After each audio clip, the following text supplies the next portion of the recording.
Welcome, Matt from Total Drummer here. We are looking at the best rudiment for jazz. It's a good rudiment for jazz, right? I don't want to get embroiled in some crazy YouTube argument. I don't know if it's the best one. I think it is because it's so usable and it's so easy. It just works. So let's get stuck in. We're going to learn this rudiment. We're going to turn it into an awesome jazz drum beat. You just heard me doing it. It's quite cool. Let's do it. Before you watch the video, go and subscribe to support the channel and get the new videos as soon as they launch. Okay, so there is sheet music to this, of course. Go and hit the link below this video. You can see it in the description. You can go and grab the sheet music for free. So we're going to do this in a few easy stages, and it is going to be easy, okay? So the first thing is we're going to play the basic jazz beat. Now, I'm assuming you know the basic jazz beat if you're trying to chuck rudiments into jazz. If you don't, put a link in the description to go and get another free lesson that just shows you the basics of jazz. This lesson is based on that. It's developing that. So if you don't know it, go and watch that first. So it's a few minutes long. But assuming you do know it, right? So there it is in that first line. Let's just have a listen to reacquaint ourselves so we know what we're doing here today.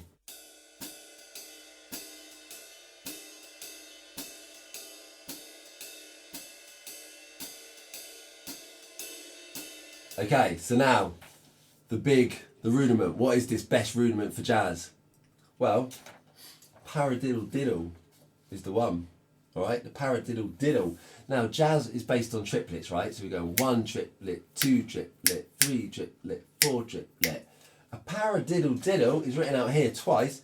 Right, left, left, left. Then it's written again. Right, left, left, left. It's a 6-note pattern. Split 6 in half, and what have you got? You got 2 3s.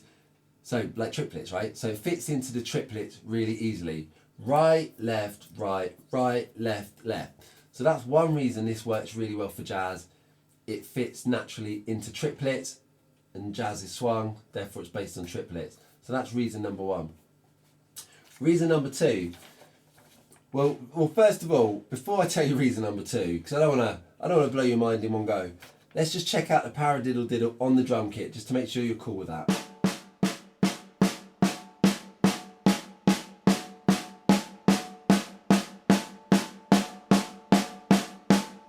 Okay, now you're cool. So we're going to displace the paradiddle diddle, right? We're going to displace it, which just really means we're going to start it in a different position. So it's like the one we just did, right? The regular paradiddle diddle went right, left, left, left. Now, if we start that on beat 2, so we've gone 1 triplet 2, so it's the 4th note essentially. So when looking at the second line there, right, left, right. So it's that 4th note, which is actually the 3rd right in the pattern. Now you see, if you go from that third right on beat 2 there, it goes right, left, right? Now come down to the next line, displace paradiddle diddle. Can you see it goes right, left? So we're just starting it from there. And then so looking at the displaced one still, so we've gone right, left, then we go right, left. So if you jump up to the line above and look at beat 3, it's right, left. So it's the same thing. We're just starting it on the 4th note, which counted as triplets is beat 2. So 1 triplet 2. We're starting it there. So it's the same pattern. We're just starting further in, and that's what displacing the pattern's all about. Starting in a different point. Now, if we played it on the snare, it kind of sounds the same. If you don't put any accents in, it will sound the same. Right, left, right. It's going to sound the same as the last one. Hear it on the snare anyway, so you can see what it's all about.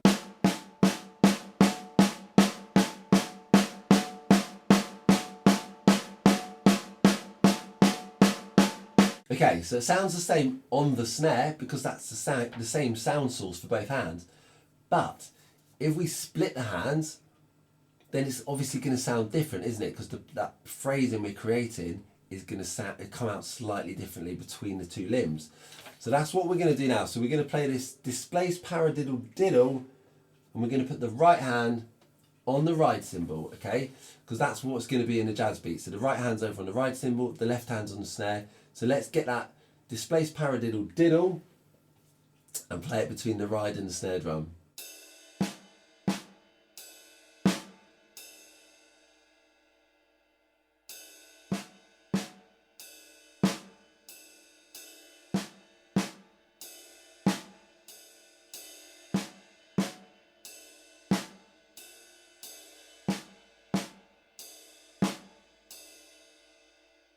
So that was pretty easy, right? And that's the pattern. That's all it is. So we displaced the paradiddle diddle. We put the right hand on the ride. We got the beat. So we have to do 2 more things.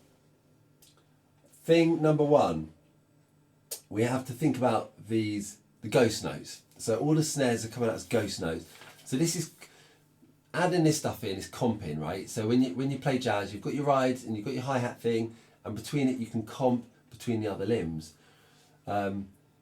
So we're going to add this stuff to taste, but often this is going to be quite soft. You know, if you go and play those snares really loud, it's just going to sound horrific. It's not going to be cool at all.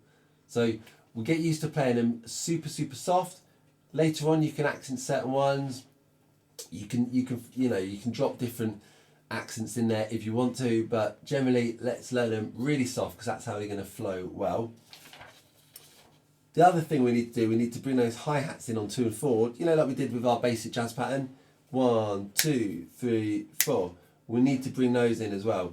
So let's just put that together on the drum kit.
Okay guys, so that's it. So if you know your basic jazz pattern, which you do, then if you also know your rudiments, you know your paradiddle diddle, which you should know your rudiments, then it's easy to put stuff together. And this is why we learn all these different patterns. We learn our rudiments and we learn our different genres.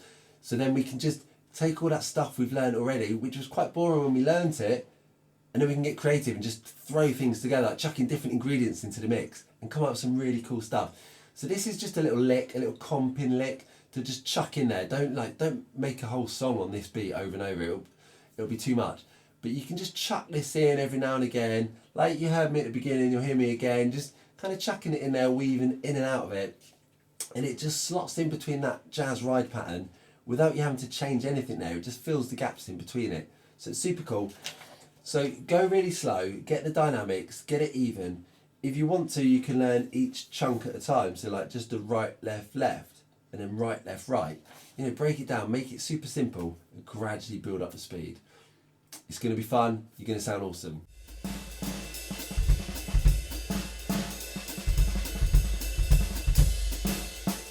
Right guys, I hope you enjoyed that. So it's just a cool way to implement a rudiment and put it into a jazz context. It's cool. Like I said at the beginning, there's sheet music in a link below this. You can also check out the basic jazz lesson if you need to do that as well. A link below exists. And if you want to take jazz to the next level, there is a course that builds on this stuff, and it does more of this basically. It takes the basic jazz pattern and builds a lot more to really develop your vocabulary within the jazz context. So if you want to take your jazz to the next level, link below here to go and grab that as well. But before you do any of it, hit subscribe, because there's going to be loads more free stuff coming your way, like this lesson, loads of free stuff.